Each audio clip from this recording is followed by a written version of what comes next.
দেশের ৪৯৫টি উপজেলার মধ্যে এবার ৮ মে থেকে ৫ জুন পর্যন্ত ৪৭৬টি উপজেলায় ৪ ধাপে নির্বাচন অনুষ্ঠানের আয়োজন করছে নির্বাচন কমিশন।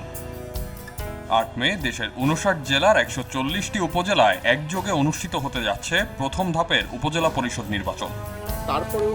ইসির তফসিল অনুযায়ী এরপর দ্বিতীয় ধাপে ২১ মে ১৬০ উপজেলায়, তৃতীয় ধাপে ২৯ মে ১১২ উপজেলা এবং সর্বশেষ চতুর্থ ধাপে ৫৫টি উপজেলায় ভোটের আনুষ্ঠানিকতা চলবে।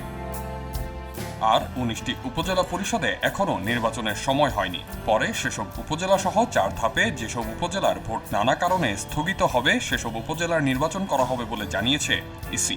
আমাদের মাননীয় কমিশনাররা ব্যাপকভাবে স্থানীয় এলাকাগুলোতে গেছেন, ওখানে প্রার্থীদের সাথেও ওনারা মত বিনিময় করেছেন এবং জেলা প্রশাসন, পুলিশ প্রশাসন এবং অন্যান্য বাহিনীর যারা প্রধান আছেন স্থানীয়ভাবে তাদের সাথেও ওনারা মত বিনিময় করেছেন। ভোট উপলক্ষে ৮ মে নির্বাচনী এলাকায় সাধারণ ছুটি ঘোষণা করেছে সরকার। পরবর্তী ধাপের ভোটেও নির্বাচনী এলাকাগুলোয় সাধারণ ছুটি থাকবে। প্রথম ধাপে ১৪০ উপজেলার মধ্যে ২২টিতে ইভিএমে এবং বাকিগুলোতে ব্যালটে ভোট হবে। সকাল ৮টায় শুরু হয়ে ভোট গ্রহণ চলবে বিকাল ৪টা পর্যন্ত। এসব উপজেলায় চেয়ারম্যান, সাধারণ ভাইস চেয়ারম্যান ও সংরক্ষিত ভাইস চেয়ারম্যান পদে ভোটের লড়াইয়ে প্রতিদ্বন্দ্বিতা করছেন ১,৮৯১ জন প্রার্থী।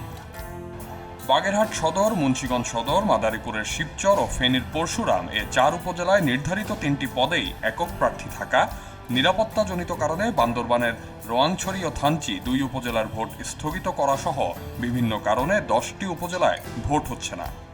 ভোটের পরিবেশ শান্ত রাখতে এলাকার গুরুত্বভেদে প্রতি কেন্দ্রে ১৩ থেকে ২০ জন আইনশৃঙ্খলা রক্ষাকারী বাহিনীর সদস্য মোতায়েন থাকবে।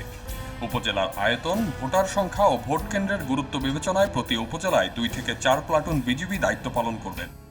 উপকূলীয় এলাকার দ্বীপাঞ্চলে মোবাইল ও স্ট্রাইকিং ফোর্স হিসেবে কোস্টগার্ড দায়িত্ব পালন করবে। ইতোমধ্যেই স্ট্রাইকিং ফোর্স হিসেবে ৬ মে থেকে ১০ মে পর্যন্ত মোট ৫ দিনের জন্য প্রথম ধাপের নির্বাচনের ১০,৬০৫টি ভোট কেন্দ্রে ১,৫৯,৮৭৪ জন সদস্য মোতায়েন করেছে বাংলাদেশ আনসার ও গ্রাম প্রতিরক্ষা বাহিনী। পাশাপাশি স্থানীয় বেসামরিক প্রশাসনকে সহায়তার জন্য ইন এইড টু সিভিল পাওয়ার এর আওতায় মোবাইল ও স্ট্রাইকিং ফোর্স হিসেবে কাজ করছে বিজিবি। সব মিলিয়ে নির্বাচনী এলাকাগুলোয় এখন পর্যন্ত ৪১৮ প্লাটুন বিজিবি মোতায়েন করা হয়েছে। প্রথম ধাপে ৩,১৪,৬৮,১০২ জন ভোটার তাদের ভোটাধিকার প্রয়োগ করবেন। এর মধ্যে পুরুষ ১,৬০,২,২২৪ জন, নারী ১,৫৪,৬৯০ জন এবং তৃতীয় লিঙ্গের ভোটার রয়েছেন ১৮৮ জন। আহমদ সিফাত, খবরের কাগজ। এলো মুক্ত চিন্তার স্বাধীন দৈনিক খবরের কাগজ।